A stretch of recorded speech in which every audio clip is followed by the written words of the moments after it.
when we think about ourselves and just imagine that you are, walking down a very safe road of your neighborhood, you pass by and you suddenly hear these strange noises, almost like gunshots. As you get closer to the scene, you hear and see and visualize the most daunting experience of your life, where someone has been shot to the head. What is your immediate reaction at that very point? You look at it, you digest that something serious is happening. Your brain transmits that the thought process of, oh my God, this is shock. What do? You run. Okay, you run for your safety. Now what happens, that shock now turns into finding safety. Okay, you find safety, you get home, and now what that safety now turns into selfishness, because at that selfish mode now you're thinking, oh my God, had I been there 5 minutes earlier, that could have been me shot. And then you dwell on that thought, you dwell on it, oh my God, that could have been me.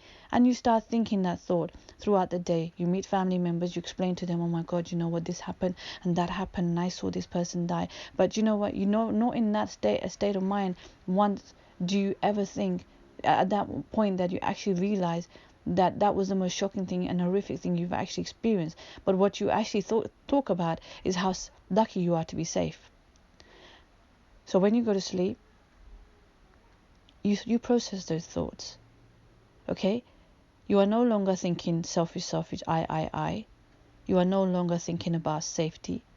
You are actually thinking about your fear, and the fear and the shock element kicks in. You start realizing, and your brain starts processing those thoughts, and that vision of that person being shot in front of you starts haunting you, and so it eats away inside you, and hence why you start having this attacks. Okay, and that turns into fear.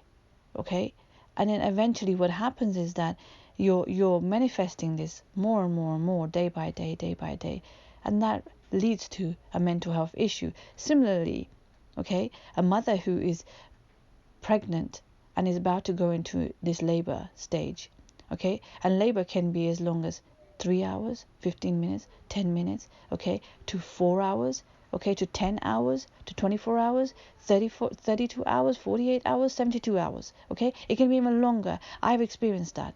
I've had 13 hospital admissions to my name from when I gave birth to my fourth baby. 13 hospital admissions, and all because I was starting labor pains.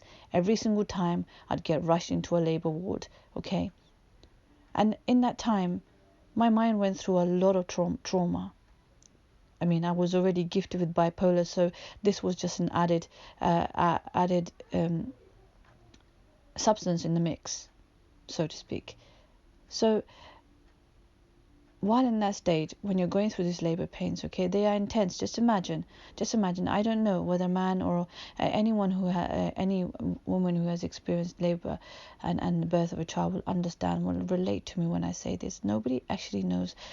No one who has, unless they've gone through it, of course, knows the depthness of this pain and how it really is most intense that one could ever feel. Just imagine somebody hammering the very nerve system of your back, okay, on your lower back, just very hard blow, just once.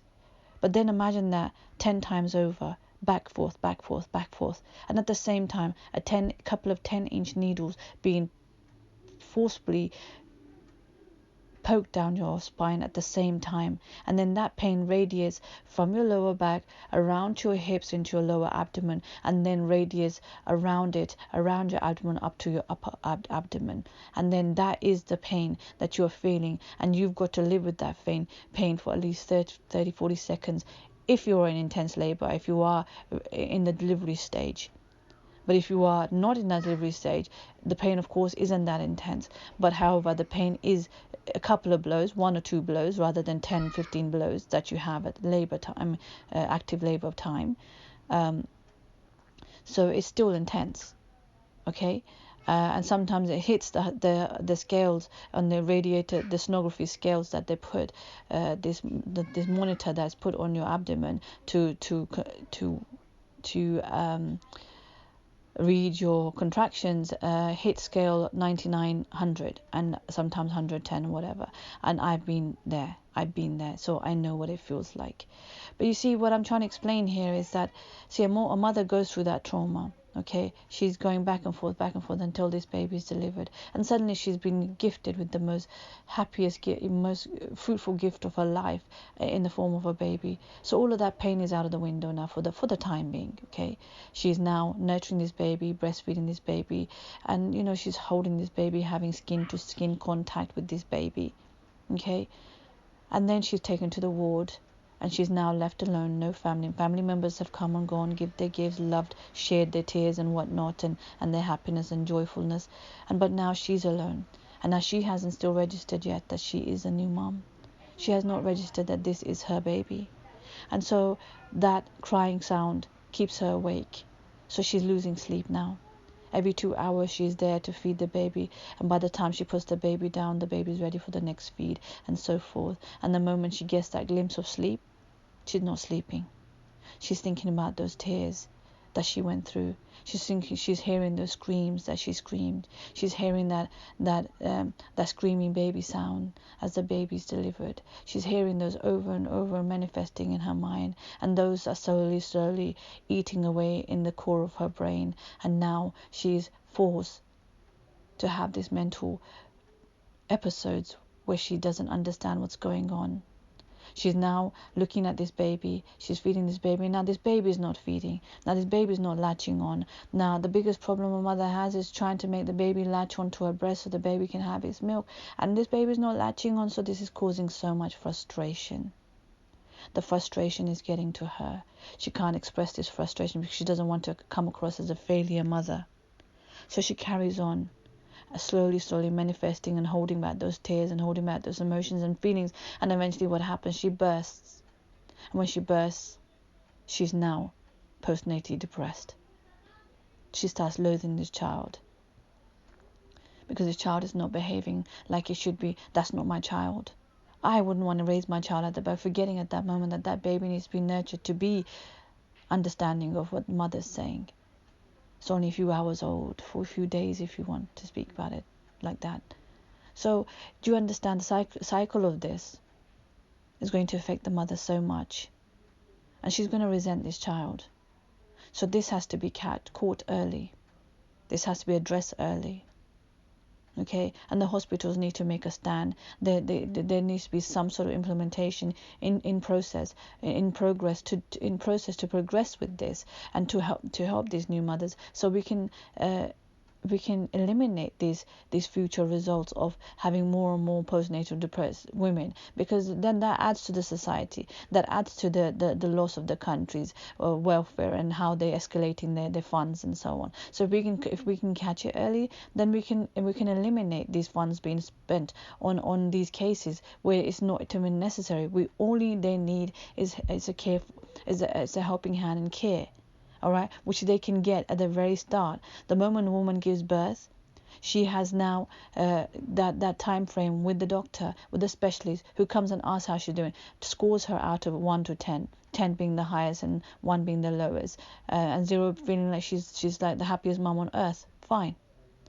But it's the specialist's duty of care to read those signs and read between the lines when a mother is trying to pretend that she's okay or when she's not, because they should be able to read her psychological bodily behavior and be able to read that she's not saying what she is actually feeling.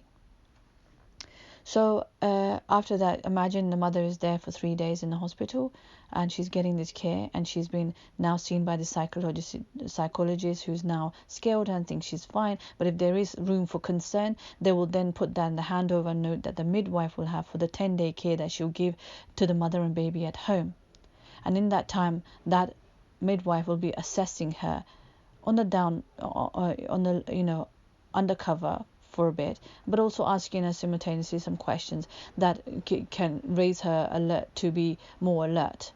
Okay, at the end of those 10 days, if the mother is still insisting that she's fine and she's great and she's a great mom, but her body language tells you otherwise, and then also the most important and most fundamental key thing here is that the baby's weight has dropped dramatically, then that baby's been malnourished because the mother's having problems with latching this baby on, and she's having frustrations, and she doesn't know how to communicate with this baby, and she's not able to give that baby 100% care, because she needs care for herself first before she can care for this baby. Equally, we look at confinement. Okay, these confinement rules that have made up in many parts of Asia, and you look at China and so forth, and this is 31 to 41 days confinement, okay, for a mother to be in this confinement space. Some women don't even have a bath for that long, because she's considered in that particular sort of demonic stage where she cannot let outer energies touch her. So if she's clean, it will happen, and if she's dirty, no one will come near her, something like that. But what I'm trying to say here, but in that time, if she's not given the right care, there should be a support line where she can actually call and get support from these people and just talk. Talking helps, because she's not able to talk to her family members, she's not able to talk to her husband, she's not able to tell anyone what she's feeling, because she's too busy being a mom. Every 2-hour feed, every 3-hour feed, she does not have time to process or digest these thoughts, and the moment she does, she needs to cry, and she can't cry to a family member because she'll look weak, so she needs to cry to somebody on the phone, or somebody that can come and see her. So we need to put these practices in place in order to make huge changes in that department. Don't forget, I was a study for this particular issue, having had 4 postnatal depressions cases behind me. So they made me a lead case study, and they studied when I studied my entire case, and made me a case study over the period when I had my 4th child, by visiting me every so often, asking me questions, doing questionnaires, checking my scale scores, and then doing a few tests on baby and me, and to make sure that it all tallies up. And then they obviously had the result. I never really bothered with it, but I understood the concept, and now that I'm out of this stage, I understand now that this is fundamental. It's fundamental that every mother is being engaged with in that manner, and that she's given that 100% support, because you are very blessed if you say that. If you're a new mom and you say, I am happy, I am enjoying this, I am loving this, great, I applaud you. But there are women equally who are very, very vulnerable, so we need to help those. Okay.